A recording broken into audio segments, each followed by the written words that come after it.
The Bitcoin Cash Army, rise up, unite. From wallets to dexes, the future is bright. Flipstart or FundMe, funding what's real. BCH bulls, got your hedge and deal. Guru's precision, price music predict. Badger, start staking, unlock with a click. Cauldrons brew and trade, no middleman fees. Raw cash with rights, smart contracts with ease. Decentralized power, no leader in sight. Changing the world, we accept the fight. Foundations tremble, old systems decay. Bitcoin Cash is paving the way. We're the Bitcoin Cash Army, rise up, unite. From wallets to dexes, we're ready to fight. The BCH podcast, keeping it real. Hey, the foundation has a free sticker deal. Developers rising, the code's getting tight. Conferences sparking, innovation all night. Contracts brewing, apps on the way. Growing adoption every single day. We're surpassing the king, reclaiming the crown. Bitcoin Cash is where freedom's found. The bells all won, the truth shining bright. A warning to those still lost in the fight.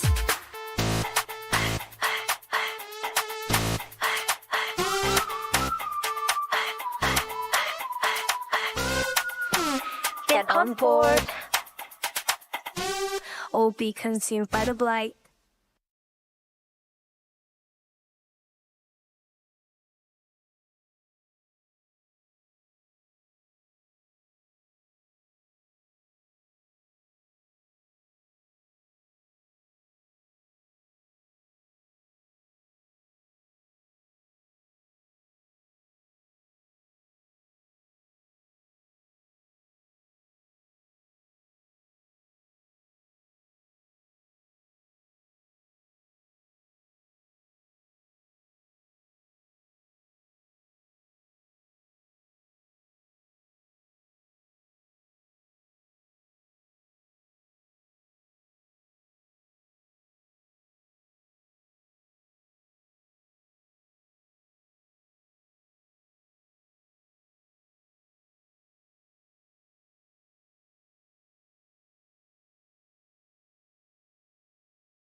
There will be no real non-controlled currency in the world. We're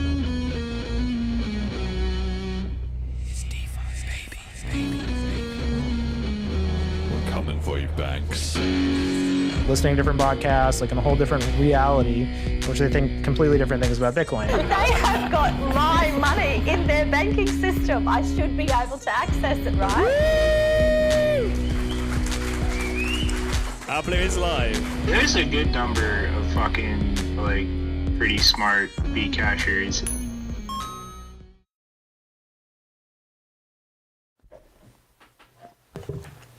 Hello and welcome back to the casual Bitcoin Cash podcast, following Bitcoin Cash on its rise to global reserve currency. This is episode number 145, FundMe and Badges, featuring Sayoshi Nakamario, aka Kyle. Today is Sunday, the 16th of March, 2025. We did the second BCH Bank Run. We'll talk about that in a bit, but the price is actually down a bit. BCH, $331.74 USD per 100 megasats, down. 1 BTC sat buys 253 BCH sats down, and 1 ETH buys 577 megasats, so we're flat on that. The Selene, I honestly didn't update the users, but it's basically about the same. It's about 800 users, and the Tokenaut TVL is 26,107. After my criticism or my point last week, Matthew updated it so that the AnyHedge now uses the trailing 30-day or the trailing 90-day stats, so shouldn't be any more weird fluctuations going forward. Okay, our guest today, Sayoshi Nakamario, is the host of Casual BCH podcast and has created a bunch of different stuff in the scene, including badges and Help Me, which we will talk about. Welcome to the show, Carl. How you doing? How'd you get into Bitcoin? Not bad. Thanks for having me on. I got in sitting in my dorm room back in college, trying to get a little like file server I was making for my bedroom to host my files on. I was just looking for something to do with it because it was just sitting there doing nothing.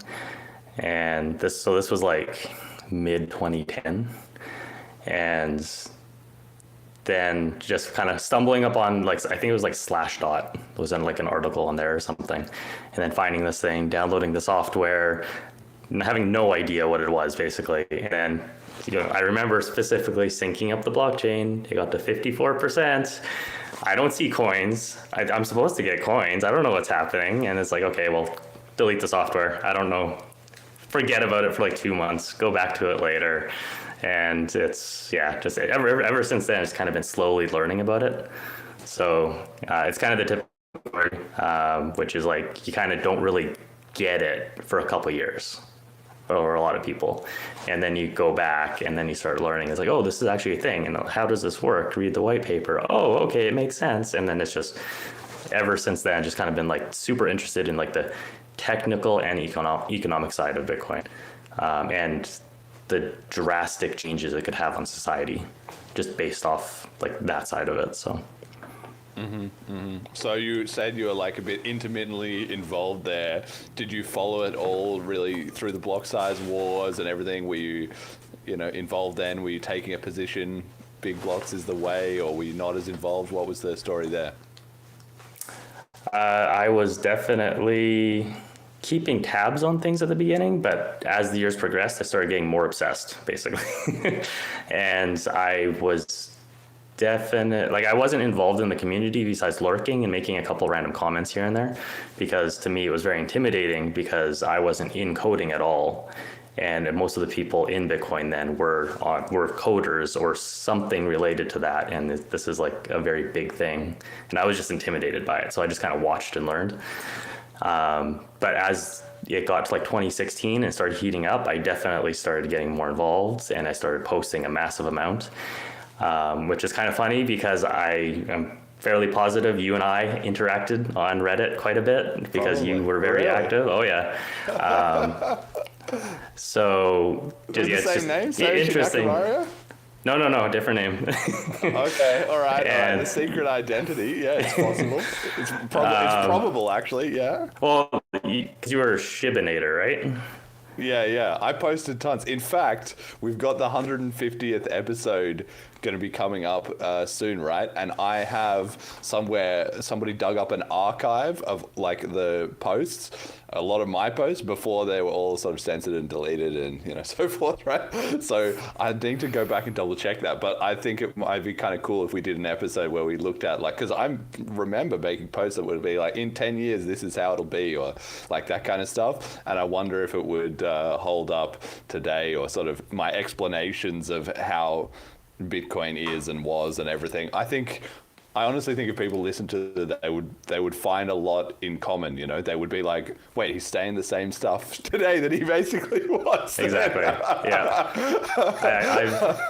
I've been like a broken record the entire time, just constantly like, you have to increase the block size. It's the only way it works. Like, the system has to scale.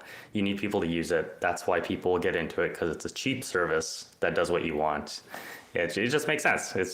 So once the block size wars hit in 2017, I was sitting there watching the Bitcoin Cash fork, like with via BTC, Yes. or whoever the the miners are, waiting for that first block to come out. I got a screenshot of it saved before a block came out, so that once it passes BTC, I'm gonna post it if it ever. I expect it to, but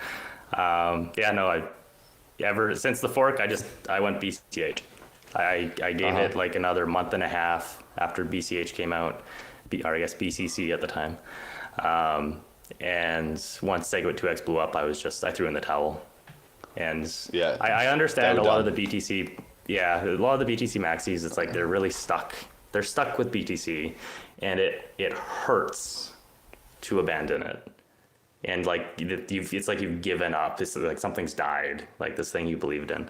And like I felt that with the BC, like abandoning BTC at the Segwit 2x. It sucked, and I was like bummed out massively. But it logically, BTC's path doesn't make sense, and I'm not going to support something that doesn't make sense. So hence BCH, and I've just been learning massive amounts since then, and last couple of years trying to code and do things.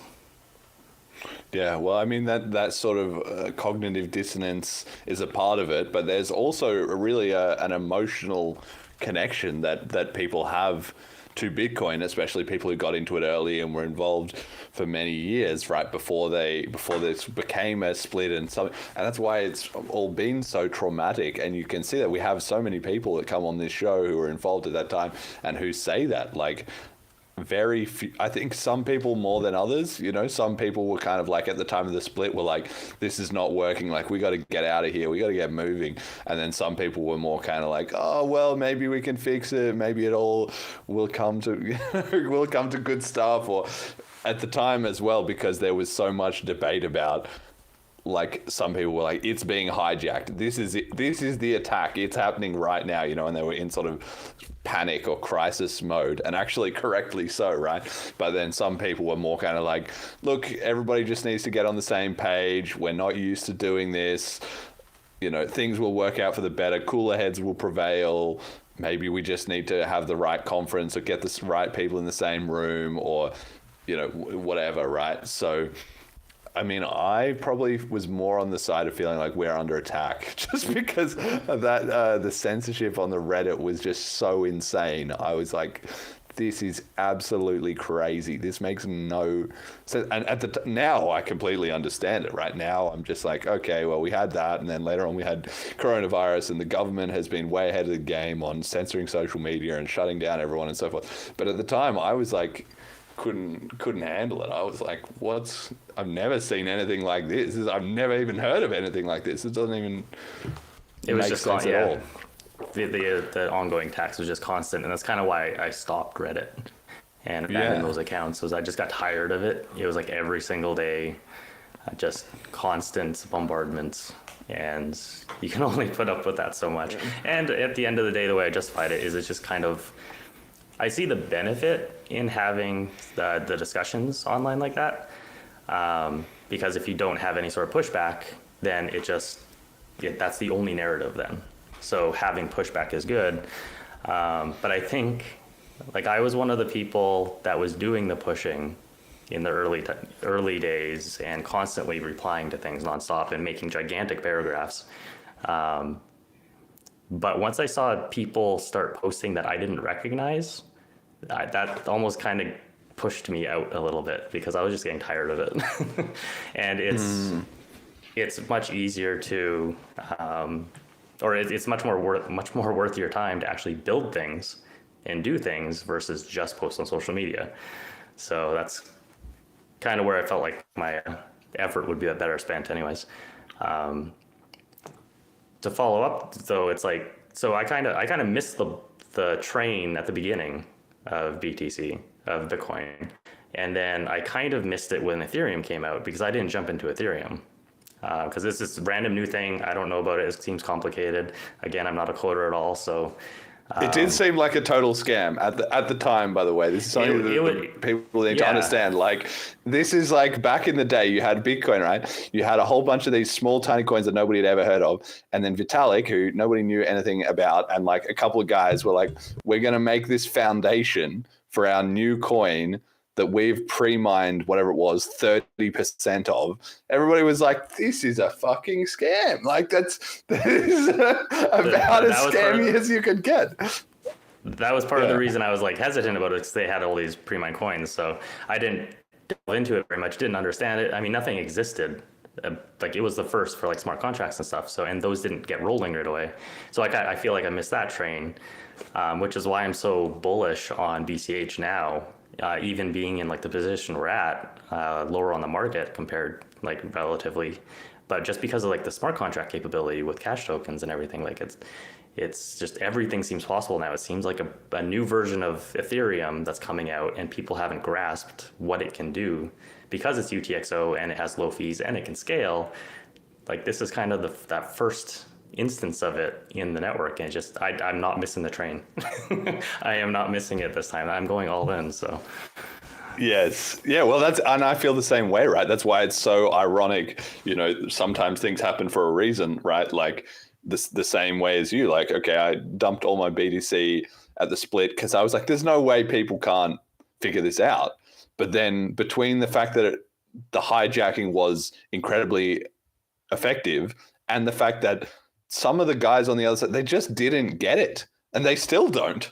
That's what's like shocking to me. This has really taught me a life lesson, right? Because like someone like Bitcoin Mechanic, for instance, he sits on podcasts with other guys, from the BTC side, and they talk through exactly like we do. Oh, we were at that point in time, and then the evil big blockers arrived and tried to hijack our project from us, and la-di-la-di-la, and it's like they still, even with the benefit of hindsight, even though it's so obvious, even though he himself will say BTC is going in the wrong direction, people are, co-opting it, and we've lost sight of a lot of our original principles, and you can't really use it as a medium of exchange, even though that's important. And all these points that he'll make, he will still say, yeah, but it's BTC and BTC only, and if you try and, BCH is like this laughable alternative. He doesn't really see any merit in it. He's still Roger Ver is a total scammer, like all this stuff that it's kind of like strange to think in hindsight, this block size with this virtual war that was going on, and I didn't know you, but we were maybe on the same side, by default, right? Because we had the same ideas, and then him and his mates were on the other side.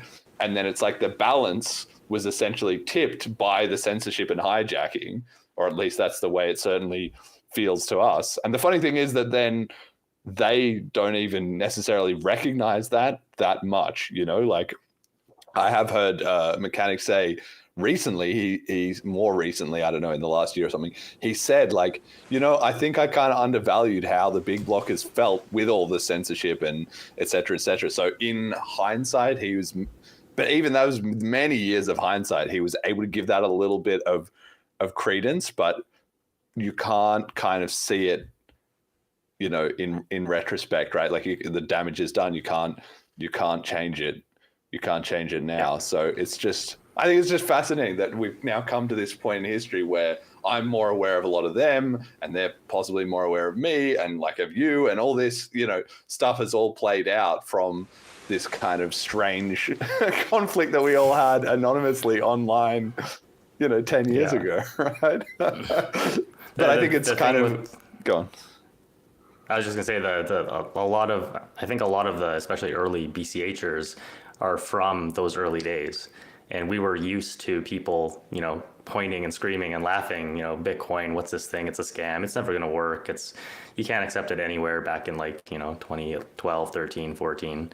So like we're used to the negativity in that side. So it's when they do that to BCH, it's like whatever. We're used to that. Yeah, but that's why keep doing our thing. But exactly. Good. Well, I feel like we've got the re-roll. That's kind of the irony of this whole situation, is that the big blockers lost, but we learned all the lessons that we needed to learn so that this time we're not going to fuck it up. Whereas it's kind of like being a spoiled kid or something. On the other side, they won, quote unquote, and it's kind of like, well, they lost the soul, but they got the body, they got the ticker, they got the price pumps and all this, they got all the media hype and everything like that. And so they didn't have to face the realities of government interference and all that stuff. And it just kind of worked out for them. A lot of them made a lot of money, a lot more money, basically, right? And so I feel like that's why they still don't get it, because it's kind of, just one of those things. Like in the long arc of history, I think it's going to be considered to have been much better to have lost initially, but learned the lessons and then rebuilt. And like you say, a lot of the BCH community, especially, initially and even today, is from those early experiences, right? So we now have been able to create a culture protecting ourselves from any of that bullcrap that came in the first time, and I feel like in 5 years' time, as BCH is really just like taking off, that will be studied, and in hindsight, everyone will be like, wow, that is crazy, because we couldn't have done it any other way. Like, there's no way you and I would have figured out all the stuff we know now without having been through what we went through, right? Yeah. At the end of the day, the split should have happened sooner, but we're gonna find out in like 5 to 10 years. We'll see if BTC does a tail emission or something. Like, something's gonna break and blow up. So it's gonna be interesting times. Yeah. In the meantime, I'm building on BCH. So. Yeah, well, I mean, that comes full circle to what you started with. Then there is that ultimately building is how we win, right? Like, talking is important because you can not necessarily convince people. Like, obviously, I'm of the opinion very few people are ever convinced by talking, whether it's online or in person or whatever. Like Ryan Given says, people don't change their mind; they just die, right? But what is important is that you're representing your side of the argument for all the outside people to at least understand, okay, there are multiple points of view, and then some of them will agree with you and join on your side when they first have to make the decision, right? And then ultimately, it's not the arguments that win so much, it's the apps and it's the results. And that's why BCH has had such a hard time with the price, because that's one simple, easy number that you can put into a chart and just say, look, we won, right? And that's what they've been doing for years and years and years. And that effectiveness is now basically finished because the BCH community have even stopped. It's like, that's not even any kind of an argument, especially when the price it's been at the last few years, people are not like bleeding away their money. That maybe they're not making millions, but they're doing fine. And so then, it's like, once that is no longer effective, then it comes down to, well, actually our apps are better than yours. Our coin actually works as P2P cash. And that's become pretty undisputed. Like, I don't feel like I see that anywhere. I don't know whether I've just muted everyone who would argue with me, but you don't, like 3 years ago, probably, you would see that all the time. Oh, BCH sucks. Bigger blocks don't work. What if they don't raise the block size again? There's just not enough transaction demand. This won't work. Yada, yada, yada. The Lightning Network's going to fix everything. El Salvador, look, it's popping off. It's all working. That's all gone. Nobody even bothers to make any of those arguments anymore. I don't see it. Yeah, there's a little bit floating around that I see still, not much, but there's definitely been a social shift, especially on like the Twitter sphere. But like BCH today is not the same beast it was even like 3 years ago, 4 years ago. Like what it can do now and the things that are starting to come out and like the businesses that are now starting to pop up and get funding, it's like, so like you take even like 3 years ago, the BTC maxis and stuff pointing at it, or anybody else that may have left Bitcoin, they think they know what BCH is in their mind, and they have this idea. And even then, it was probably wrong. There's probably been a bunch of upgrades that have BCH over time that is drastically different than what they remember. But now you advance to today, and it is like a totally different beast. It can do so much more. So this is the part of the reason I'm so bullish on it. Yeah, and I mean, that's not surprising to me because I was so in the weeds and because I could already see those things happening. I could already see, okay, the BCH community has cut, like when I started the show in January 2021, I could already see, okay, the BCH community has figured out this chip process. They've got rid of Amori and BCH8. They've got rid of Craig Wright. They already had the native introspection upgrades, Jason Dreisner was talking about cash tokens. Like there'd been some initial, it was very, very early at that, very scrappy. Like he was literally just publishing those ideas. But I was like, okay, this sounds good to me. They had cash fusion. What we didn't have, what we did have was SLP tokens that I've said it before on the show. That's the one thing that I was like, that's bullshit. Like we definitely, SLP sucks. I like tokens, but not SLP tokens. And then I was also kind of like, I don't know that the green had really taken over as much at that point with the green BCH. And so when I created the show, I was like, okay, we just got to, everything's got to be green. At that time, it was still some green, some orange with the wings, and I was just like, this is not contrasting enough. Needs to be green. Needs to be, V2 rather than V1.1. Stand out more. Yeah, and I think that's been super successful. Now, I don't think anybody would want to change it back. And it's what you said about the emotional pain. Like, initially, when I saw the green logos, I thought, no, Bitcoin is orange. Like, in my mind, that's just how it was. Bitcoin is orange. It's such a standout, unique color. I was used to being excited to, when you were out and about, you saw, wow, a Bitcoin thing, and it was the orange. But now I like the green more. It's like, It is cash. yeah, exactly. It even makes more sense, or at least it feels like it does now. So it's like you can learn to love anything, I feel like, probably. But I do genuinely think it's better because it's better in psychology. Green is when the number is going up on the chart, ironically, it goes green. Everyone in the world has a positive association with green. It's associated with nature and environment, which now, like, environmental FUD has mostly stopped, but still just kind of has that psychologically to people, right? And it's even it's just the tilt of the B. I love that. Exactly. Ours is looking up. Yeah, theirs is looking down. Like they fucked it up. We're looking up. Exactly. Forward thinking and positive.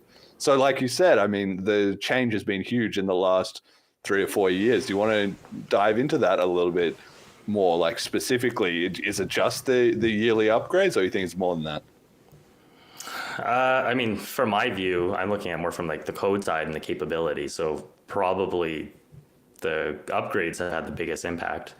I mean, there's been a shift with the community itself, just like organizing and like the ship process and pushing forward, which also is related to the upgrades. But I think kind of the original mission of Bitcoin is there's been just like a core group of people, even outside devs, that just follow it. That's what they're pushing, and I feel like that group stayed, together and has been slowly growing over time. So it's more and more people are starting to slowly come in. So, but for me, it's mostly the upgrades and the utility, since I kind of switched over more from the social over to I still do a couple pokes and prods here and there, but I'm trying to stay on the building side. So for me, it was starting with Help Me and just trying to learn how to do a basic website, and then going to learning more Solidity, and then over to cash tokens. Okay, so walk me through that. Start me off in the journey with helpme.cash. At a certain point, you think, I've got to stop arguing with these Redditors, half of whom are saboteurs or whatever, and half of whom are, people are never going to get it. I got to make something instead. What was that like? It was very simple. So my coding background was like almost nil, just like some very basic scripting stuff, like go-tos, and very simple. So I just did like a website, like drag and drop thing for Help Me originally. So think like Squarespace or Namecheap's builder, cPanel builder. And it was for Smart BCH at the time, because that was a thing. And just nothing existed for Smart BCH for like ecosystem stuff, for like just links to the dexes and random things like that. So that's all it was, which is very simple. Can I do this? Yes, I probably can. So let's try it. And so I did it. And then from there it was, okay, let's do the next. Try to do a real project. Let's try to do learn Solidity. And because Smart BCH was EVM. And I went to a bunch of different tutorials and started learning, and just over a couple months kind of figured it out a little bit, and then just started playing and experimenting. and made a project that was gigantic and I shouldn't have done it. And there was so much feature creep and I made like all my mistakes there, but it was a really good learning process. And in the end it did work. And then I had to take it all and put it in the garbage because I decided not to stick with EVM because cash tokens was a thing that had just come out. So I got it onto it later than you did. So I didn't really follow it very much. But once cash tokens was actually like, oh, we're going to add it in the next upgrade, that's when I started looking at it and being like, okay, do I go EVM or do I wait for this thing and try to figure it out? Because at that time, it's like, we don't have cash tokens yet. And a lot of the BCH programming, Bitcoin script stuff is all opcodes. So I looked at the opcodes and then I ran away screaming because there's no way I'm going to do that because I just did not get it at the time. And so I ended up deciding to do cash tokens. And once it came out, diving into it, learning it. And then Bliss was happening in the future. So I was like, well, let's try to do something for that. And so I made FundMe. And I couldn't get it to work. So I stopped making it, put it on the shelf, and then I made Badgers. So I had something to show at Bliss. And that's how it came about and got announced. So Badgers is just a time locking BCH. And you get a token back, a cash token back for it. And then FundMe is BCH crowdfunding. So like Flipstarter, but on chain. Yeah, so let's talk a little bit about Badgers now. I personally am a very big fan of Badgers, as I think you know, because it's essentially giving a sort of proof of HODL reward, right? You lock one BCH for one block and you get one Badger, but obviously you can do it in any amount of blocks and you can do it with less. So you can lock 0.1 BCH for 10 blocks. It would be the same as locking one BCH for one block, right? So this is just a simple like system, but people are motivated by psychology more than by sort of rationalism or whatever. So it actually feels amazing to get a reward for doing that. So I immediately went on. You showed me at Bliss. That was like with a very early version of Cash and Eyes. I think I had to use it on my laptop. I couldn't even use it on my phone, right? And I locked some Badger in there, and I was like, "This is great. I love it," right? Because there's also been these kind of proof of HODL things happening with HODL Locker on the BSV side, right? And I was like, that's actually a good idea. I don't think they're doing it quite right, but that's a good idea. And so Badgers has actually been quite popular, even if the Badger coins don't have any value, which they actually do. But even if they didn't, people it's fun to try it out. And it just goes to show like the power of cash tokens combined with some decent psychological incentives, right? So now Badgers has over 150 BCH TVL, which is like the fifth or sixth biggest app on BCH, and you've barely changed it like since that first release. Honestly, I wish you would do more work on it, but you're so busy with everything else, you know? Yeah, it blows my mind that it's like got that popular. So we're releasing these things. It's like you're dealing with people's money. So like, am I gonna fuck it up? So they're just constantly like worrying about that and like rechecking the contracts like dozens of times. And I want to work more on it, but I feel like I'm just starting to get out of that stage a little bit of like learning to do things. So that was what Badgers was like try to create a project to learn, to figure out how to do this. Can I do this? And what's the limits? Because it's also like, this is so new. And why I'm so bullish on this is like, we don't know what we can do. And like one thing that was a standout for me is I haven't really gone over the AnyHedge contracts very much yet, but seeing like, so BCH Bull is based off of those, and it is the biggest app in BCH. It's the most popular, most successful. But the contracts are fairly simple, they sound like. And when Kiosk recently released the DNS style, the domain name system contracts, it's like they're way more complicated. And just listening to like the recent spaces they had where Kiosk was trying to explain it, and it's just like orders of magnitude more complex. And a lot of this stuff is like, we don't know what we can do. So I've had like discussions with other people showing things I've done and they being like, how did you do that?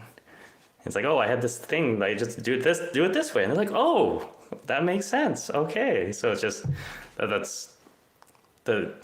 I know there must be things we can't do with cash tokens and the BCH VM.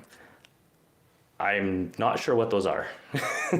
I'm not really totally convinced until I see the example of it not working, because it's like, okay, well, this thing doesn't work, but well, can't you just do something else around it and get the same? And that's getting better. Like this year doing the VMs, the limits upgrades, and then next year maybe loops, and it just keeps getting better. So, yeah. Yeah, I mean, I think the programmability, it takes a little while to sink into people. I know Emergent Reasons has said this a bunch of times, you know, like you say, with any hedge was or is sort of in quotation marks quite simple, but now the programmability is like so far beyond that. But because the community is so small, people start with the simple, you know, and obvious things, and that's fine. Like things don't have to be complicated to work. In fact, the opposite. Usually if they're simple, they're more likely to work. There's less likely to be bugs, and more time, energy, resources, attention can go into the marketing or can go into some related project. Or the simple stuff has to come first because there's a lot of effort being put into like the Wallet Connect integration, or, you know, the cash tokens tooling or whatever. But that stuff it's probably not going to slow down. It's probably going to accelerate because more people will come in and the network effect will grow. But there will be diminishing returns possibly on that kind of infrastructure, and everything will move up the stack to more apps, which I feel like we're definitely already seeing with some of the stuff you've done. A lot of the stuff everyone has done, you know, like Cauldron, all this, right? And then it's going to just, like, it's like an inverse pyramid, you know, it gets bigger and bigger and bigger and wider and more complicated at the top. And you have a couple people trailblazing it, like this Bitcan DNS system. I haven't had the time yet to sit down and look into it all. But the fact that more complicated apps are starting to be pushed at the frontier is a sign that the basic stuff is like working and working well. And we'll have a lot more of that basic stuff come in time. But what the designs now are going up a level, and then there'll be designs after that, and after that. And that's just the process of innovation. But it comes from getting the protocol upgrades right. And that takes years, basically. So that's where I feel like we're heavily on the right track, you know, and that maybe, yeah, after 2025, 2026, 2027, we're not going to need too many, or it feels like all the action will be not at the protocol level, or there'll be some other focus, you know, it won't be programmability, right? It'll be speed, or it'll be scalability, or quantum resistance. I don't know. Any thoughts on that? Yeah, no, I agree. I think once the biggest thing is going to be the loops and stuff related to that around that upgrade. It's like we can already do a massive amount of stuff, and it's at the point where it's like, if you give me an idea, I feel like I could probably fit it in somehow, even without the VM limits. Like there's some things that you can make it work. It's just way more complicated. But so the VM limits just makes that easier.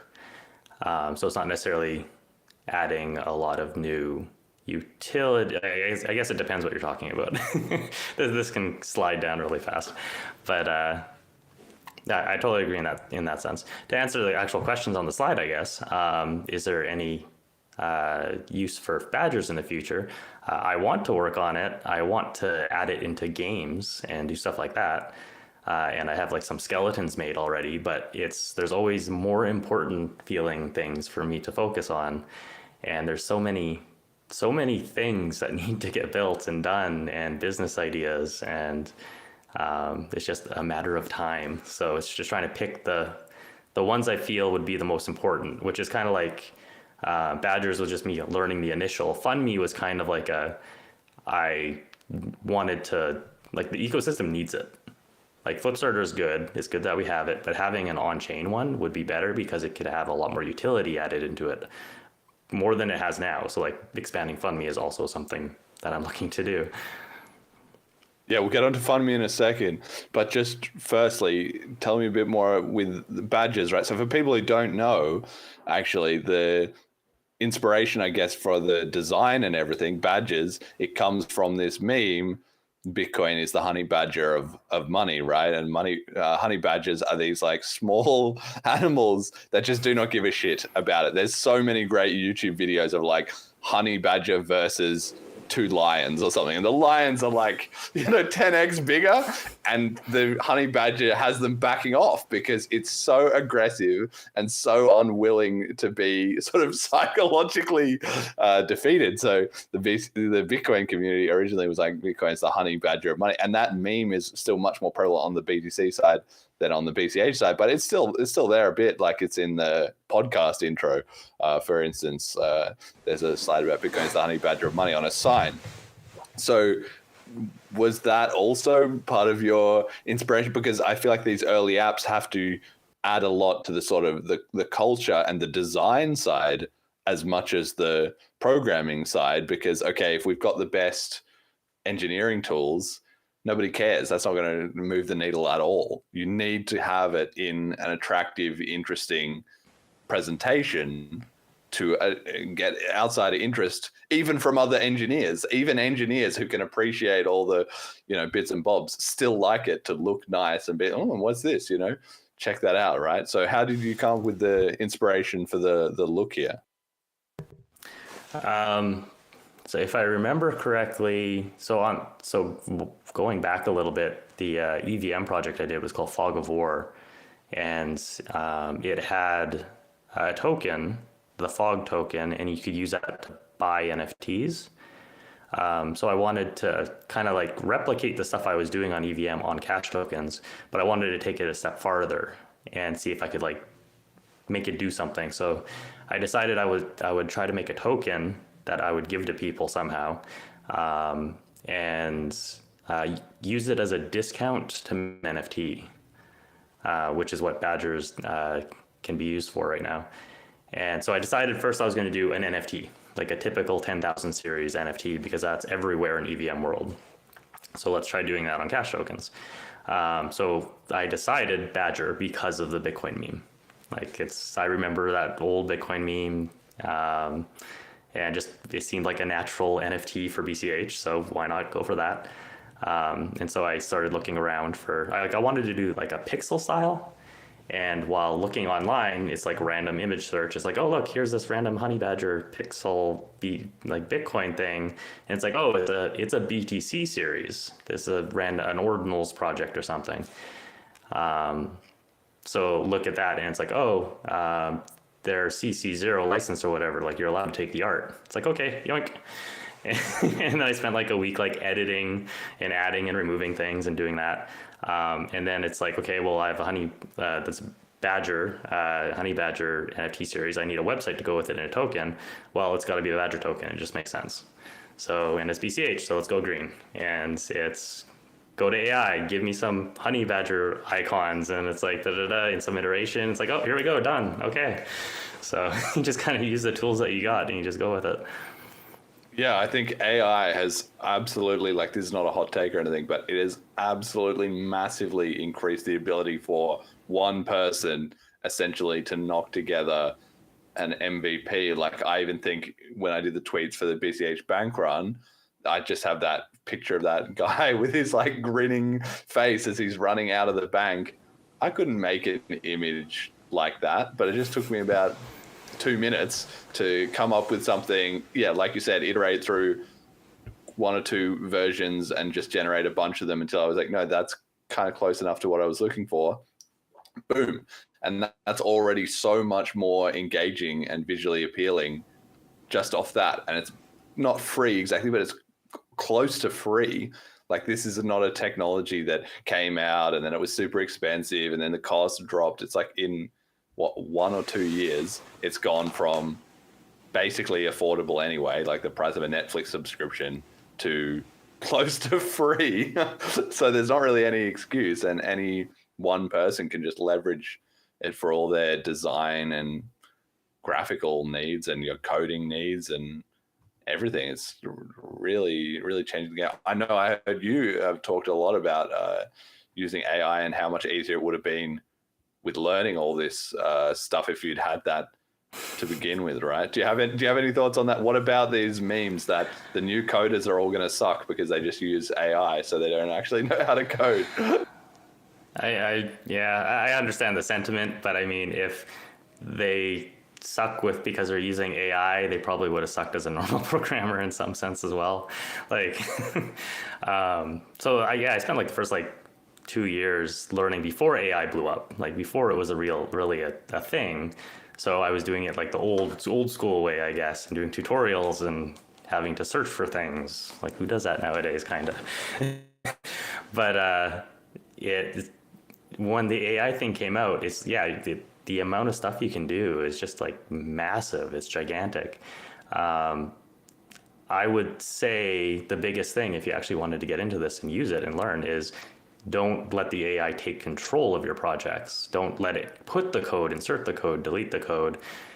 Use it as like an advisor off to the side you can ask questions to, and then you look at what it's saying, and then you pull pieces over yourself, and like you're learning as you do it. You see the result doesn't work, well, you revert it back to what you had.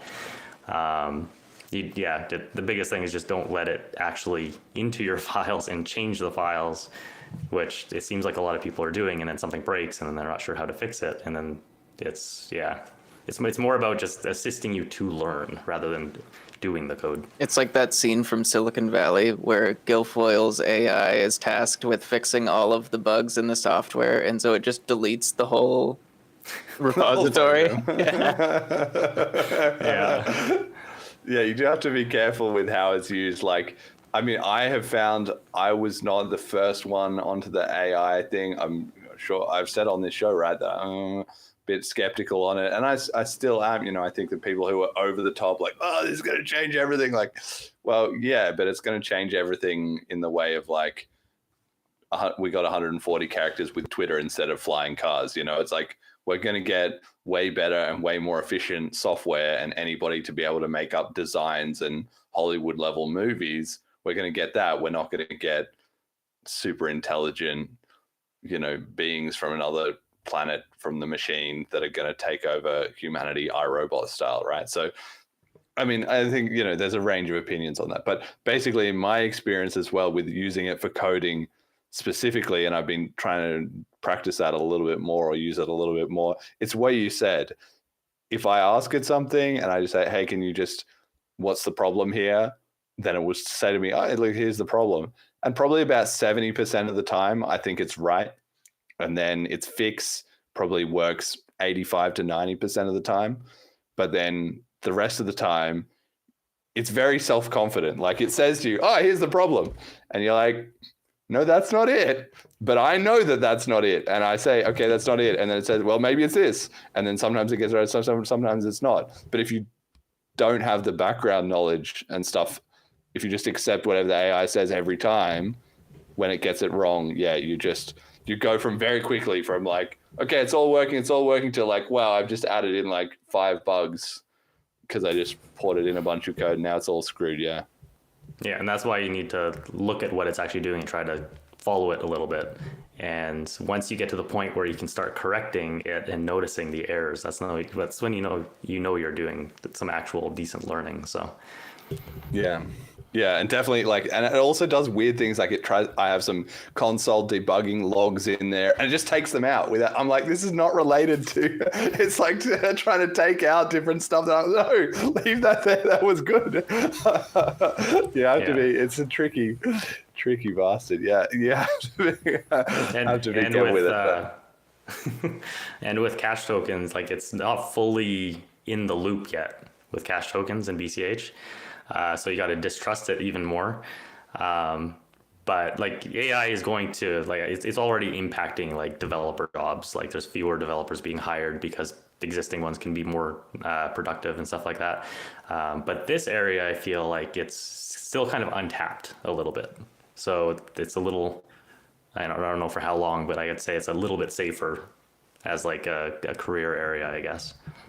But I still think being a developer is still super safe, just in the sense that AI jobs are going to be additive overall. Okay, every new technology destroys some jobs and it creates some new ones, right? There's already obviously all these new jobs in training the AI and figuring all that out.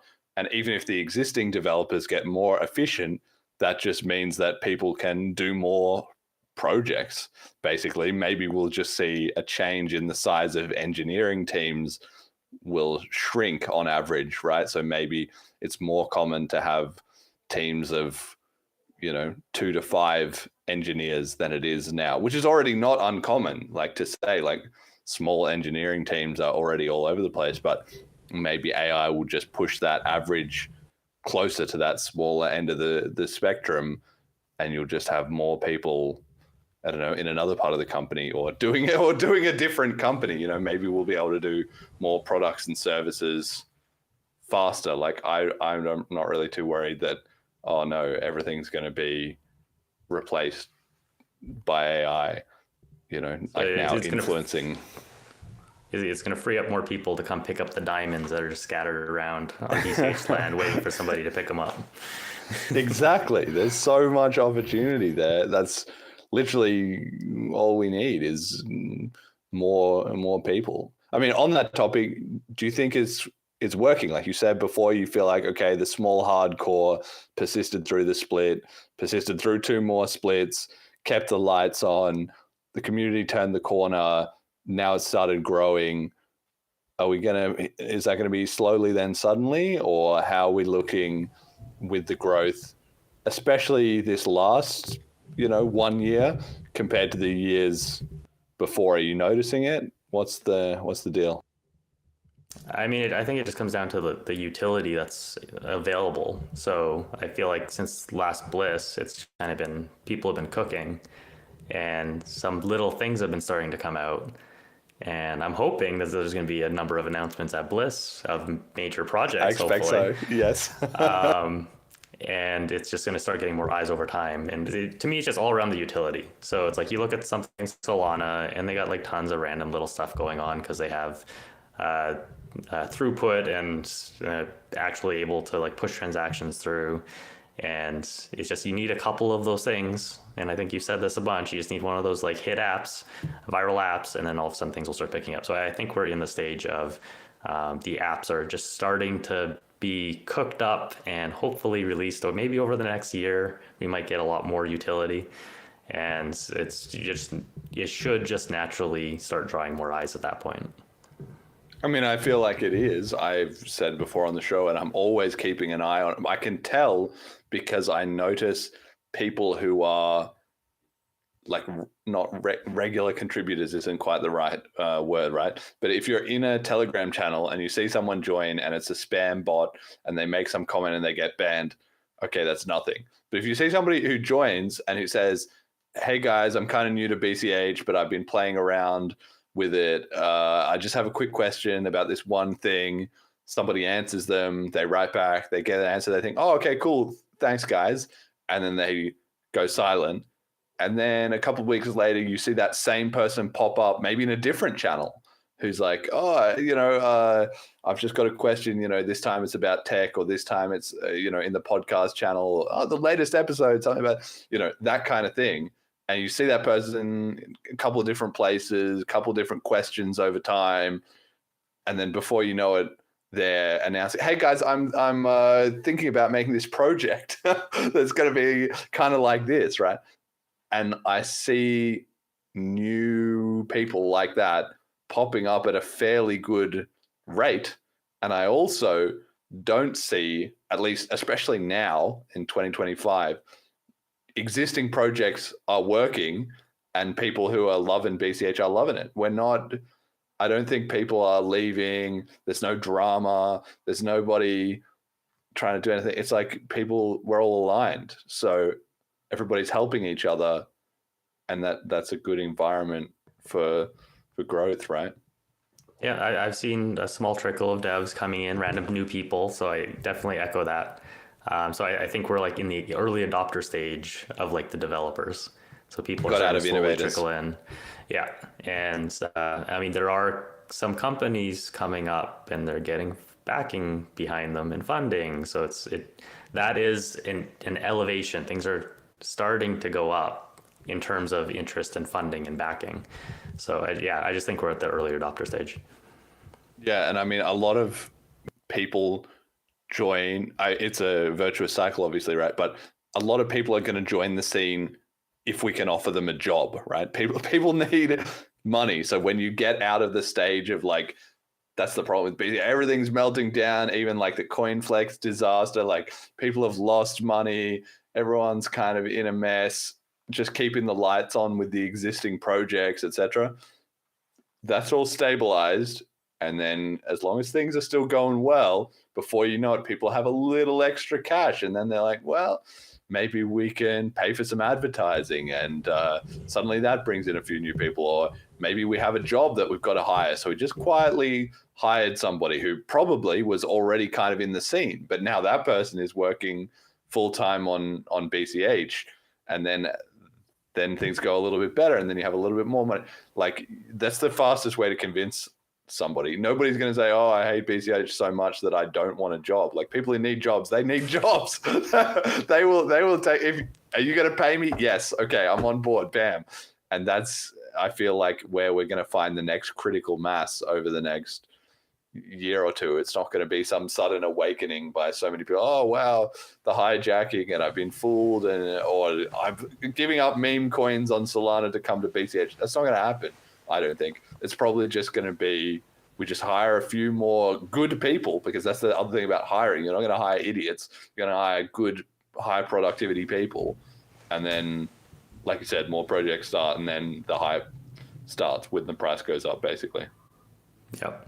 That's basically what my thing is. I'm trying to make it a job, trying to make income off of it. So that's why there's a fee in FundMe, to try and make it sustainable for me. So just to keep building, keep going. So. Yeah, so talk to me about that. Okay, so we've talked about badges. We've got FundMe, right? So yeah, for people who don't know, it's a site you can go to, fundme.cash, and it's fundraising for BCH projects. Now, before we had Flipstarter, and we still have Flipstarter. People still actually do Flipstarters. It's not like FundMe has just entirely replaced it, because they both have their pros and cons. Although given time to develop, I think FundMe could entirely replace Flipstarter, but it's newer and it's just you working on it. So it hasn't quite got there yet, right? But the idea is that everybody can send in some money to a contract, and once you hit the total, it's crowdfunding, then that person gets paid out and they deliver their project, hopefully, or they scam and run away. But that has also noticeably decreased over time, although that doesn't seem to be anything to do with the technology. Like Flipstarter has not improved noticeably in the last few years from a technical point of view. Like the UIs haven't got better. There wasn't any real changes made there, but the community just got smarter about demanding better accountability from people that it was going to give money to. And that seems to have transferred over to FundMe. So for some numbers, FundMe has had 255 BCH raised in 16 campaigns. Tell me a little bit about how you think the success of FundMe has gone. Has it outperformed what you expected, underperformed? What could be the next step for FundMe? I don't know what my expectations were when I made it. I was just hoping it'd work. So I'm happy with what it's done. Like the fact that it works, there hasn't been any issues. I'm satisfied with that. And just the fact that like I could build something like this, no permission. I had to didn't have to ask anybody to do it. I just, decided to build this and did it on my little laptop, and it's now out there and it's funding campaigns. People are using it to fund campaigns in the ecosystem. Just kind of blows my mind a little bit. So from like a UI standpoint, like it needs to be upgraded and things added, but from everything standpoint, it needs to be made better. But that's kind of the state we're in with cash tokens. Is there's so much utility we can add. So doing things like accountability for people, for people being able to vote on a campaign, like everybody that pledged to it, and say like, do I approve of this or not? Like that can give the campaign owner some feedback. That's something I'd want to do long term, which goes down into like a whole archiving contract system that I've kind of made up for it, that I've outlined a little bit. But I felt like that was going to go on hold because of the VM limits, because that does make it easier to fit things into it. So that's probably going to be more after Bliss type thing. Overall, pretty happy. The feedback I've got has been pretty good. I haven't had a lot of negative stuff, just people wanting features. Yes, that's the problem. The reward for good work is more work, right? You put out a good app and it's working if like 30 people come to you. What about this bug? Fix this. I needed this tweaked. Why can't it do this? Like that's a sign that you're winning. The worst is if you release it and everyone says, "Good job, mate," and you never hear any more. That means they're not using it. As soon as they're using it, they're gonna have different ideas. I obviously have used it. We've done 2 FundMe's and we'll be coming up. We've got to run a 3rd one after this episode. I've loved it. I think it's great. And like you're saying, I think there's so much scope for, I would love that if the campaign funders could vote, especially if you could do multi-stage proposals. Like it would be so cool if at the moment I've kind of chopped it up into these 10 episode blocks, because if I do it every 1 episode, it's too much overhead, it's too much of a hassle. And if I did it for 50 episodes, I don't know if people would trust me to deliver or not. Like maybe there would be more people willing to do that now than when I started the show. But especially for people who are just getting started, that's a long time horizon. You can't ask to do a big delivery. You got to start small, right?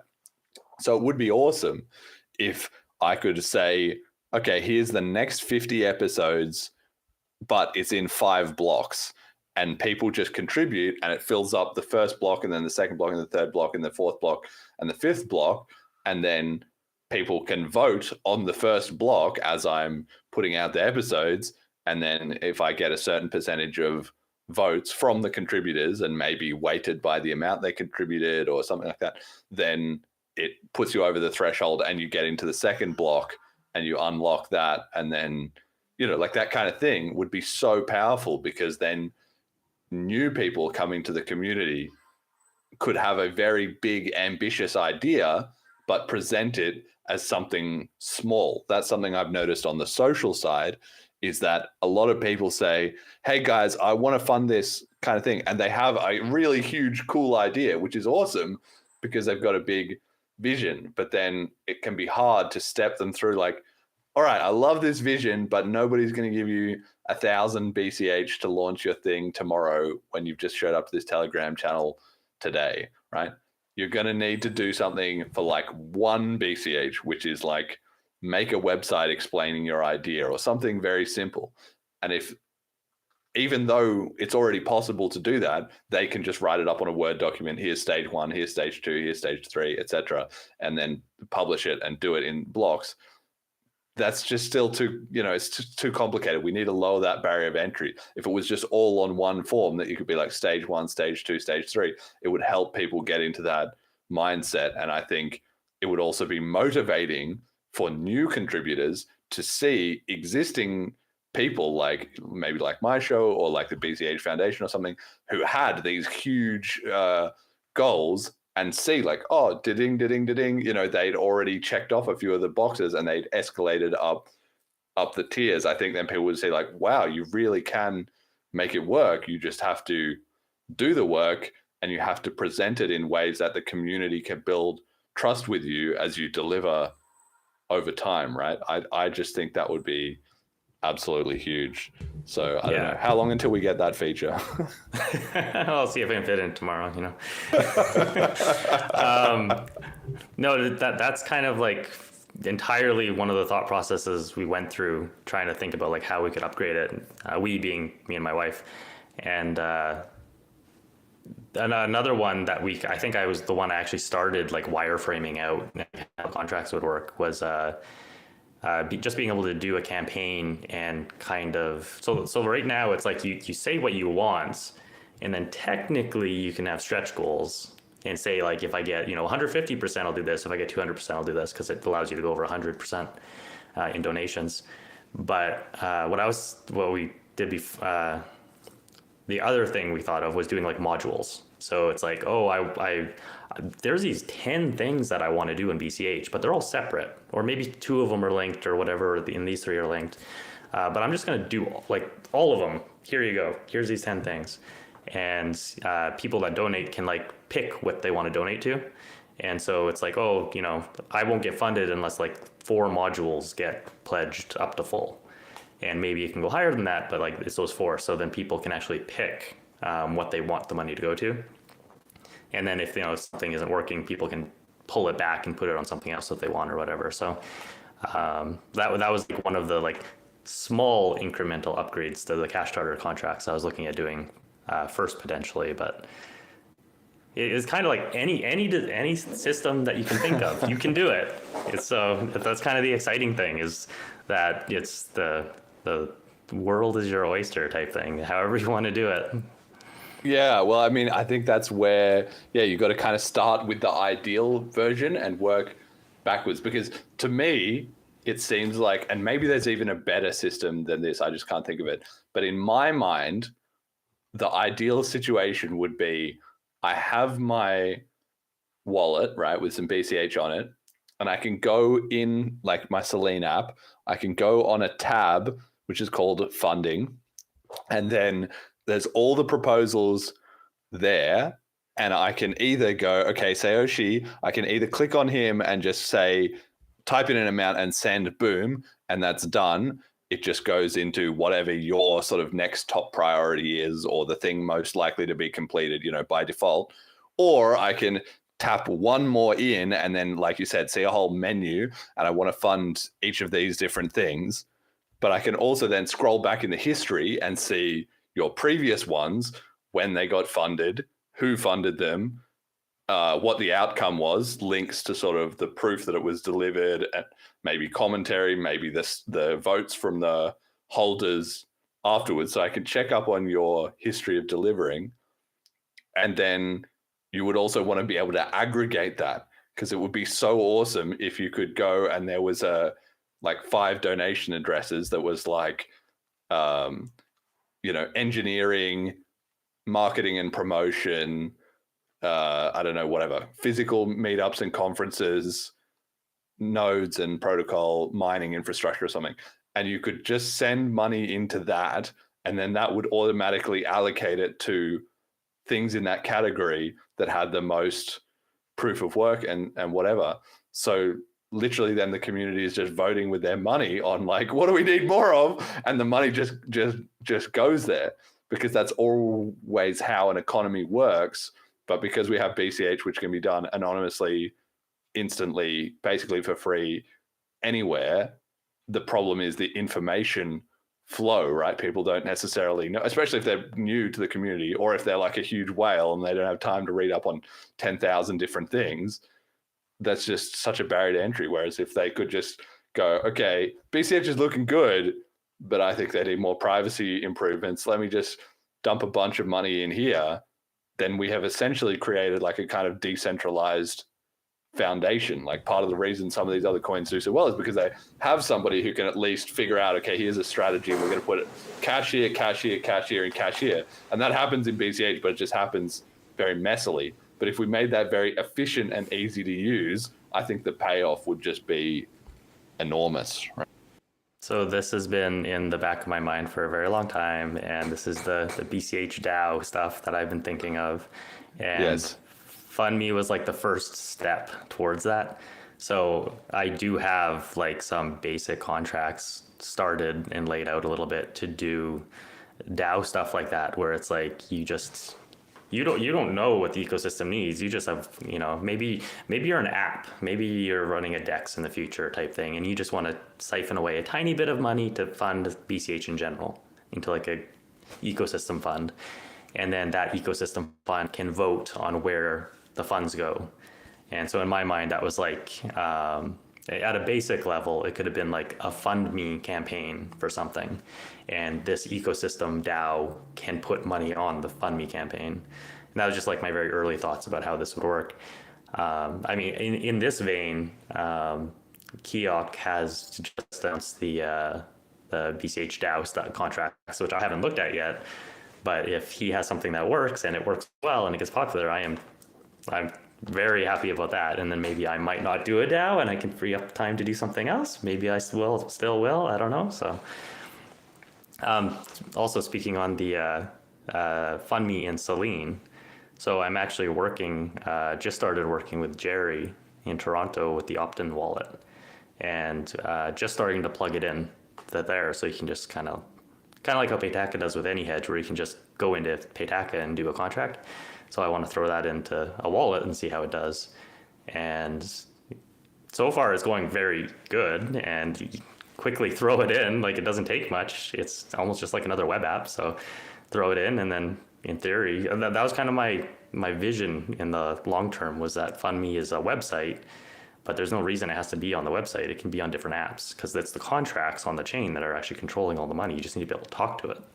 So maybe in the future we'll have it everywhere. Yeah. No, I love this kind of stuff. And I feel like it's maybe all going to happen a bit faster than we think. You know, if I describe a big system like that, I sort of feel in my mind like it's going to take 5 years, because things take time, they're slow, etc. You know, the money has to be found, the people have to be involved, etc., etc. But you're already saying, no, we've already got FundMe. I'm already putting it into another wallet. You know, the pieces can actually come together a lot faster than we think. Maybe we will have these kind of systems, because it's just hard for us to get our mind around now that the protocol stuff is actually all there. The limiting factor is number of devs and money more than it is anything else, right? So as those start to arrive, suddenly it's just going to be like, holy shit, because that's what I feel like is also going to impress people in other cryptocurrencies, is by the time they hear, oh, X, Y, and Z is hype on BCH, and they look into it, they will look into it expecting that to be the one thing. But then if there's 10 things like that, but they only find the other 9 after they look into the first one, that's where you're like, what's happening here? You know, because I feel the same happens on the content side, right? I make the podcast, somebody hears about the BCH podcast, somebody tells them, oh, Jeremy had some really good argument about this or that. They look into it. But then once they find out there's also Fiendish and Friends, and there's also the GP spaces, and there's also Casual BCH, that's when they're like, wait, I didn't know about any of this. How is BCH going off? Yeah.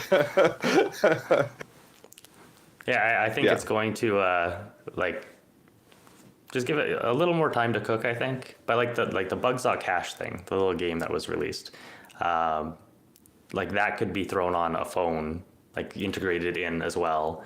And it's just everything's going to be like, so you could run Fifth of Gaming tournaments using bugs.cash, and it's just everything starts linking together over time, and cash tokens and everything just makes it so much more integrated, because now you could in theory add like little trophies for things that maybe interact between apps and stuff like that. So it's, as time progresses, I think it's just going to get more interesting. And the AFOG integration into a wallet is going to be crazy. I can't wait for that to happen. In fact, I've considered doing it in Celine. We even already have like some of the AFOG stuff. If you're on the, I don't know if you're on the latest version, but I think you might have to have the pre-release mode activated, and you can already see the upcoming AFOG tournaments in there. That's like the small hint that I'm like, oh, I really want to sit down with David and just do this, but we just haven't had the time to get through it all yet. No, you're right. It's all linking up, you know, everything compounds on itself. The apps compound with the apps, the money compounds with the money. The more money we make, the more money we will make, basically. And the people as well compound with each other. That's what we were saying really at the start, is where it's so interesting, is that the reason the BCH community, maybe the big blockers, couldn't win at that time was because I didn't know about you, and you didn't really know about Jet, and Jet didn't really know about, you know, somebody else. And then now, by necessity, the community has had to find each other, right? Which we didn't have to do until we lost a couple of wars, until it was like, oh shit, this isn't working out. Like, who's actually on my team? You know, it's such a fascinating example of group dynamics. Kind of the nature of a decentralized ecosystem where there's no single leader to rally behind. It takes a little time to get going sometimes. So, and a lot of pain as well, too. Okay, we've had a couple of little comments to address. Bitcoin Judas says the BCH podcast coming to you live from Jeremy's bathroom. Lol. Good one. That definitely made me laugh. I mean, people have said, Jeremy, you got to get a more like slick little studio set up and stuff. And I am looking into that, but it honestly has not been. Well, I got to get some more FundMe money before I do that. But I will get a nice background and stuff at some point. I mean, I could even use one of those like fake ones, but you know, whatever. And I'm just keeping it real with you all. Somebody says even like the glitch with a 3 in the and a 1 in glitch says, or even like an unlock feature where they don't get the BCH until they meet the other goals. That's kind of what we're talking about, I feel like, with the FundMe stuff. And then voluntarism says, can you talk about Zano and what you think about it? Well, I'll give my take very quickly, which is I don't know very much about it. I haven't really looked into it all that much. I know that it's hype because privacy coins are getting hype, including Monero, including Zcash, etc. at the moment. And I also know it's hype because Roger started talking a lot about it. And so because he started talking a lot about it, a lot of people heard about it. Then Aaron Day started talking about it. I'm sure other people are talking about it too. So, you know, my intuition is you might be able to invest in this and make money. But if so, it's probably just because you're jumping on the train at the right time more than because Zano is actually the solution that's going to change the whole world. I've also heard that it's got like a pre-mine, but I don't know the details of that. I've never looked into it. And it's basically just seems to be a little bit the buzzword coin of, you know, the last 6 months. Like these kind of, they just come up every 6 months. Like that was Nano for a while, or it was whatever, IOTA back in the day. There's always some coin that is like dumping a bunch of their marketing money into sort of creating some fake online buzz that then a few more people jump on the train who are real. And then before you know it, everyone's talking about it. And then 6 months later, it's like, what happened to those guys? So that's kind of the sentiment I get from it. But that's just my own speculation. I don't know. Any quick thoughts on Zano from your side? I don't know a lot about it. My impression is it's like you take Monero, you add in private tokens on top of it, and that's kind of what the ecosystem is. That's kind of the extent of my knowledge on it. And for me, the privacy on BCH is kind of like a good enough. It's an opt-in good enough. And it looks like it's going to potentially get much, much better in the future, which is nice. But also just the fact that it's so scalable and it has all of the smart contract functionality that rivals EVM in a lot of ways. It's hard to pull me away from that because you take all these different factors and you put them together, and it makes it a bright future in my mind. Put it that way.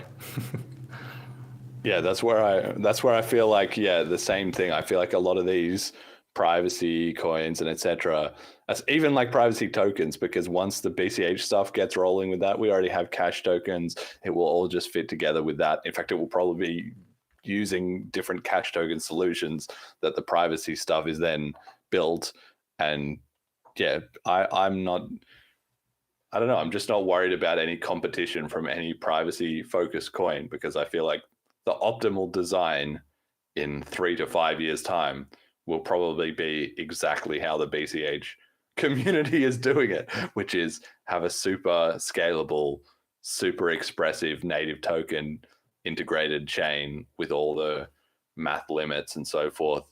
raised, and then boom, and then BCH is gonna, like, all the ingredients are already there, so we're just gonna come out of left field for all these privacy guys who are like privacy, and it's like, okay, do you have DeFi? Do you have a proven history of resisting the hijacking?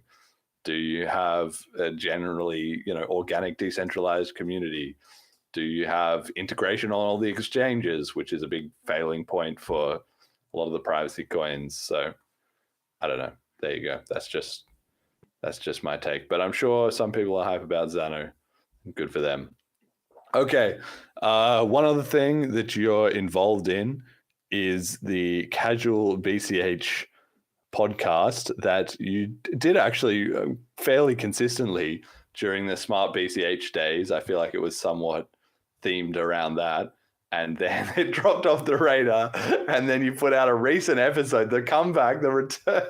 It was back. I have loved listening to those episodes because, like I've said before, it gives me a chance to also get some perspective on BCH outside myself. You have Cheap Lightning on quite a lot of the episodes, and Vin as well on some of the episodes. Tell me, what was the genesis of Casual BCH, and will we be getting more regular episodes now? I think casual is going to be very emphasized. We'll see. And I don't think it's going to be like regular. That might change in the future depending on life, and we'll see what happens. The genesis of it was wanting, so it's like before I even started, I don't remember if Help Me started first or second. I think it started first. But it was just kind of like wanting to do more in the ecosystem and just wanting to like spread some knowledge and get more content out there. And, my wife is tired of me talking about it nonstop every day, obsessively. So it's like, rather than just, talking her ear off, I may as well talk her ear off and record it at the same time so other people can listen. So that kind of is the genesis of it. So just kind of starts in, I think the first episodes were like tutorials of like, if you don't know what BCH is or Smart BCH, it started as Smart BCH stuff. But it's, kind of hard not to have BCH in that as well at the time. So, and it just kind of kept going on. Kind of time just for my wife and I to spend some time together, which is kind of why I chose casual, because a lot of it was just us talking to each other. So it's like related to BCH, but it might veer off and go off on random tangents constantly. And then Cheapy we've talked to for quite a long time, so we kind of roped him into a couple episodes, and it just kind of kept going. And we were on a large hiatus for a while because of life circumstances, and also just like time of all these projects that are starting to pile up. And but part of my I guess adventure, journey in BCH has been trying to step up and do more. And so part of that was me, like I'm now talking at Bliss. I'm doing a talk, which is like absolutely nerve-wracking. It should be. Pressure's on, mate. I know. So just trying to do more and get out there and do stuff. So, I mean, I was behind, like I was anonymous for a very long time. So it's kind of very strange to get on camera and start actually speaking about things. But wanting to just jump into it and start talking and getting out there and get more comfortable with it so I don't totally bomb. Maybe me and Cheapy might have something more regular coming up that might not be in the same format. We'll see. Yeah, and I mean, like you say, that's also just another indicator. I feel that the scene is really growing a lot. Is because it's the same with me, with you, with loads of other people. Is they're kind of off the radar. Maybe they were just making some anonymous Twitter posts, or Reddit posts, or they're not making any posts, or they've been following Bitcoin for a long time, but not definitively involved, and then we said, okay, then they start to show up in the Telegram groups, and then they start to announce some kind of project, and then at some point it's like, here's me, I'm a real person, and I'm taking this up a level, and the more people that do that, the easier it becomes for other people, and then that's suddenly like, wow, who is all this scene of Bitcoin Cash people that seems to have appeared out of nowhere? It's my, like, not belief, I guess, it's my thought really, is that the impression that we want people to have of Bitcoin Cash when they first start to look into it, especially if they've been heavily involved in crypto before, whether it's especially BTC, but also ETH or any of the other big coins, is that they look into BCH and they think, who the hell are all these guys and girls? But like mostly guys, right?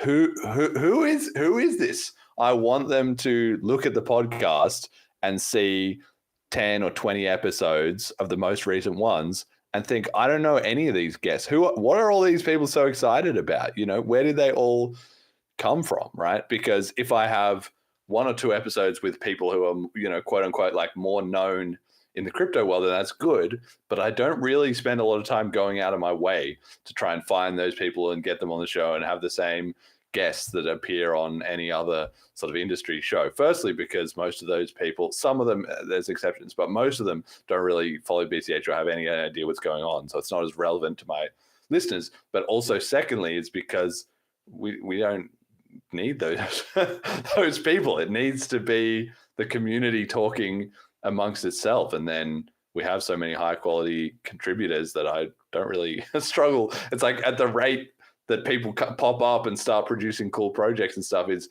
a little faster than the rate that the episodes come out anyway. So it's perfect. And I think, that's because that's really convincing to someone, so, I've heard of BCH a couple of years, these shitcoiners, whatever. And then they look there, something catches their interest and they look into it. If they look into it and the first thing they find is something that's kind of low energy or whatever, okay, I knew it all along. This is why it's still ranked 23. But if they look into it and they think, wait, there's a lot more happening here than I expected, like that's serious. It's just proof of work, basically. And I think we're doing a really good job. That's why I love Casual BCH. It's perfect for that. And all these different projects as well. I kind of wish you would pick one and just make it amazing instead of doing 5 different projects. But on the other hand, it's kind of good that you've got a few different ones, because then it seems like, when they say when you're small, act big, and when you're big, act small, like where it's like, wow, look at all this stuff that's going on in the ecosystem, even if it's just you and your server. Yeah. This is all just you're running the whole ecosystem, Yeah, part of me is just learning, but it's kind of trying to show people that like you can do things. So it's like the FundMe, I think the basic FundMe contract was like a weekend, and then the Badger contract was like not much different. So it's there's diamonds strewn everywhere. Yeah, and I do encourage anybody who is in the scene who is looking to level up. That's kind of the progression that you can go on. Start being a bit more active in the Telegram groups and on Twitter, and get it, asking some questions, being involved in whatever. Then try and make some kind of a project, whether it's just something public facing, a simple website, or some art you made from AI, or people have written like poems or an essay or an article, whatever it is, just some kind of public proof of work. Then you'll get some more feedback on that. Then you can kind of ramp that up. And then maybe you can even do a couple of different projects, just like you. I'm the same. I have Celine, I have Bliss, I have the podcast, right? And then I sometimes do the music videos and things like that, right? And then once you're making a few different things, people will also be very clear, like, wow, this is big output. And then eventually you might get to the point of like wanting to be a public, figure around it. And then you're making money from it and all this stuff, right? So that's kind of the trajectory that I feel like everybody who's really passionate about BCH should try and be on. And like you say, if your family, your friends, or whatever is saying to you, like, why are you always talking about this BCH stuff? Don't worry about them. They don't get it. Don't talk to them. Come talk to us about it. We want to talk to you about it. Or make a podcast with them explaining it. Exactly. You did one better than me. I was kind of like, I had the same realization. I thought, why am I talking to all these people who just don't get it at all? I need to talk to the people who want to hear what I have to say. And then I made my podcast. You were smart. You roped in an extra person. That's the level I haven't got to yet, but we'll see. Maybe maybe I can change that. I've got Jet here, but he already loves BCH, so it's like I didn't convert any new people into the show. Next episode, Jeremy's mom. Yeah, I kid you not. I've pitched her on that like several times, and she's it's like borderline. She's not like, oh no, I would never come on. But then she said, oh, I don't really know much about it. And then I said, no, don't worry, I'll step you all through it. There's a lot of stuff that she could do, and I could do it could be a fun episode where the listeners could get a bit more insight, into me as a person, maybe, from her point of view. So, but I don't think that's coming soon. But I don't know, maybe episode 500 or something, if I can. She stopped listening as well too. She listened to the first few episodes of the show and would be like, oh, Jeremy, good job. I listened to your show. I didn't really understand much of it, but I'm glad you did it or whatever. And then at a certain point she stopped saying that. Now she just checks in on it once every so often. But now I have everything else. The show's grown massively, right? So it's like that's it. My mom's like a seed money investor, get in on the angel round and then just ride that stock all the way to the end. Shout out my mom. Yeah, I think you need a community poll that you can show her of people that should be on it, yes or no. 5,000 people. Well, we need the FundMe episode. That could be one of my goal episode with Jeremy's mom, and just like all the money, just like hey, stretch goal. There we go. Straight into that. Yeah, stretch goal, exactly. All right, talking about stretch goals, one of the other things that I have started doing in the community, this is the problem. Like I feel like it's just these sort of innovator types. Like you have everything, you're already so busy, and then you have another idea and you're like, we've just got to find some way to get this going. We've been doing the BCH Bank Run. So we did the first one on March the 1st, and then we did the second one. It's the 16th of March. So the second one was yesterday. I think it went fairly well. Like we did better than the first one in terms of our 24-hour results, because instead of the price going down, it went up a little bit. It got fairly good visibility. But what most got me excited was that both Paul and Ryan Giffen made videos explaining the bank run on their own channel. So I feel like it's already become kind of an organic traction in the community. And whether or not we're making a big difference to the price, which I feel like we have to be making some difference, but it's hard to know. You can, it's what's it called? Like, not the broken window fallacy, but it's like the seen versus the unseen. We can never know what would have happened in a world where we didn't do it. But I like that people have jumped on this idea, even just a very simple thing, and I feel like it's going well. Do you have any thoughts on the whole BCH Bank Run concept? Like my initial is like it probably didn't have a massive impact on price, most likely, unless there's like some gigantic whales involved. But I think it could, like the meme could gain legs over time. And it's probably going to, like, if you game theory it out a little bit, it's like there's going to be people buying before the bank run and then selling after the bank run. So it might be a little more volatile during that period. But I mean, it definitely seems like there's a little bit of shady stuff happening and with like Binance and stuff like that. So I could see it becoming a little bit of a meme and gaining legs and something happening from it over time.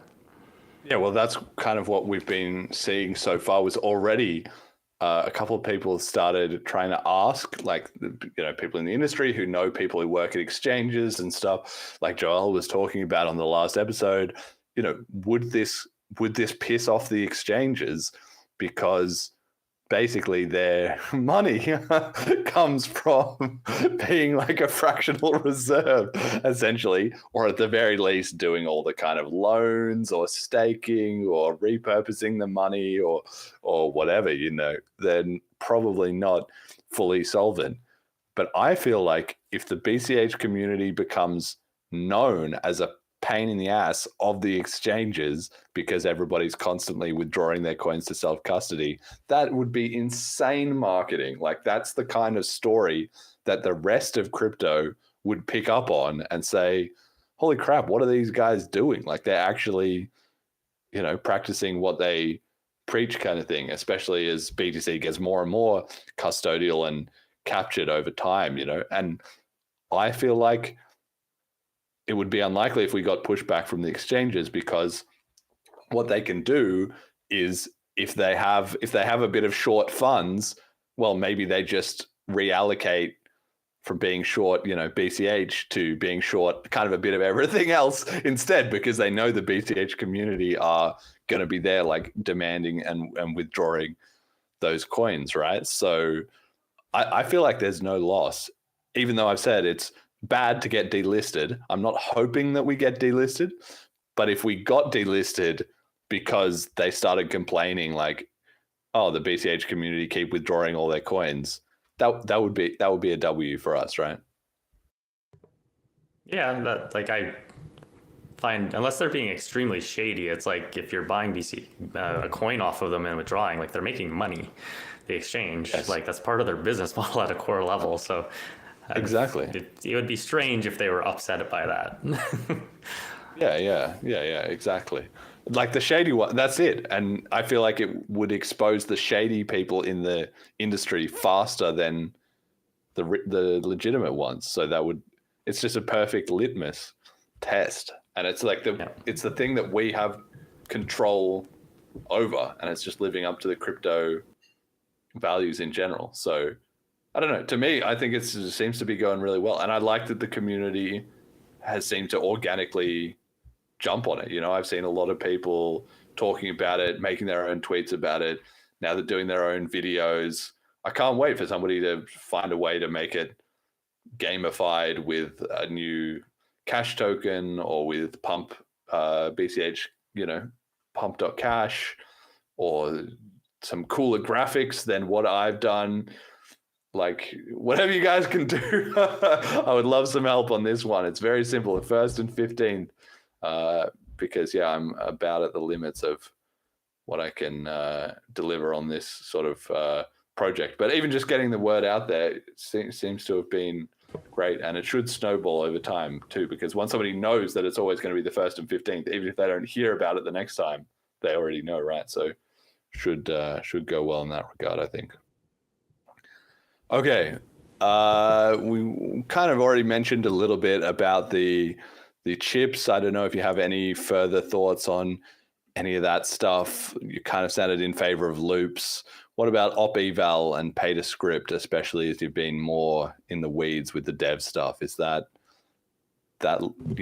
early thoughts on that? I guess there'll be a lot more discussion at Bliss as well, so we might get a bit of a clearer picture at that time. But any thoughts so far?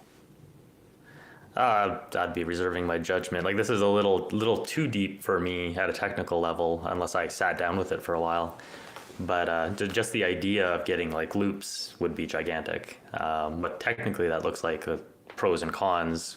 Bitcoin VM side, not too sure. Little above my pay scale at the moment, type thing. But it's